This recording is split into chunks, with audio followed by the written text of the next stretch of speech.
Ooh-wee, you already know, Macho MasDuro in the building, barber life. We're about to go work out with my boy Mel Chancey. This is his gym, Second Chance Fitness. I'm about to put that 40-pound vest on. We're about to do this thing. Ooh-wee.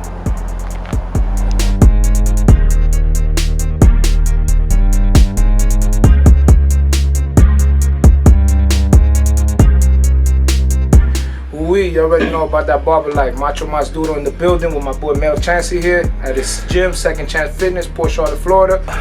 So Macho's one of the members here. I own Second Chance Fitness right here in Port Charlotte, Kings Highway and Route 41. So we've owned the gym. Me and my wife had the gym together for the last 2 years. I moved from Chicago to here because I met my wife back in the day here and fell in love with this Florida weather and got the gym out here, which is something weird because growing up in the gym industry and the bodybuilding and working for, in the professional bodybuilding industry, the last thing I wanted was a gym.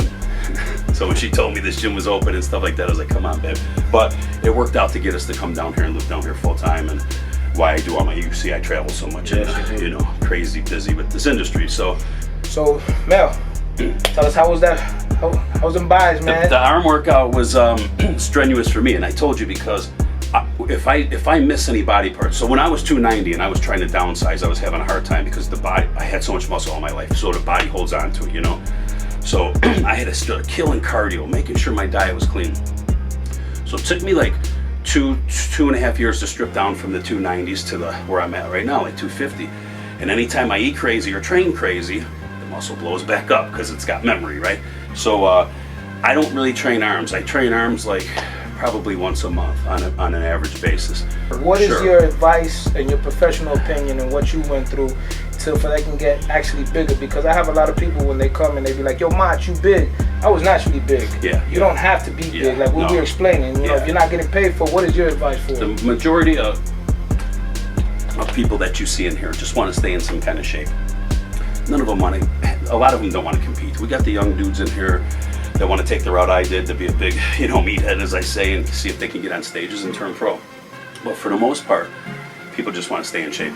It's consistency. It's like anything else, If I tell everybody, if you practice the sport, baseball, softball, anything, you worked out, if you trained for 2 hours every day, within a few years, unless you're really terrible, you're probably going to be up in the pro ranks or very, very close. You're going to be a very good athlete.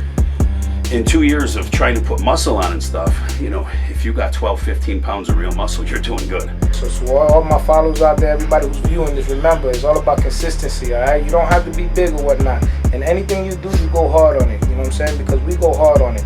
And believe it or not, when you hit that gym, for me, it's a stress reliever. Everybody finds their own little path and their own little way, you get what I'm saying? This is a great motivation stuff. For what we bring it to you right now is very raw. What we do right now is just being in the gym. You get to see all aspects, not only the barber life, because being a barber and being a business owner and a father and your husband, you have to maintain, you have to balance everything out. If you stick around positive, influential people, like my boy Mel here, obviously everybody has a down and out time, you get what I'm saying? But everybody can bounce back, you get what I'm saying? Like my boy Big Sean, Now what I'm saying to you is that association, build yourself around associated people who are gonna better yourself, who's gonna actually teach you and show you how to do things that where they fault at and where they got better at. You get what I'm saying?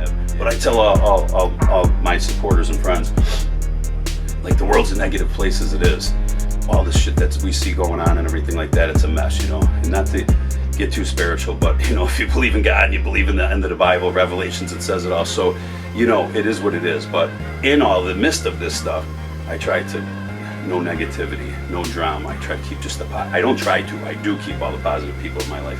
Any drama, I've had 25-year friends at home in Chicago that I've turned my back on and never would go around again because everything's negativity out of them. And I spent 8 years in a negative place in that cell that just was surrounded by negativity, and I had to make the best that I could of it in there, and without the strength in the Lord, who I became close with, it just wasn't going to happen because I would have been on my old page and catching who knows what kind of time. So, you always got to see the positivity around you and stuff, and And reflecting on that, you got to understand, reflecting on what he just said, the positivity. Mel is a public figure. Mel is one of the greatest, honest, wide open, sociable. It doesn't matter what he's doing. He's always positive, and that's something that I love. Every time I come in here, like I come in at 5, so I barely see Mel. But when I come in here, I come in with my headphones, I'm focused.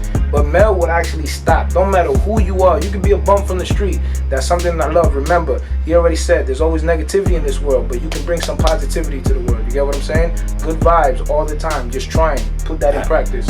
When I meet somebody and I tell her a good person and we're laughing and joking, to me that makes my day, because, you know, we see what's happening right now. I like to reiterate exactly that, because sometimes in the barbering, a lot of people understand barbering has to do with everything. And sometimes you see these wannabe public figures, and you see these people that got a name and whatnot, and they feel like they're a little bit cocky. You get what I'm saying? I would never be like that. I like that, just being, you know, humble. You always have to try to stay humble. We ain't perfect, but we try to stay humble.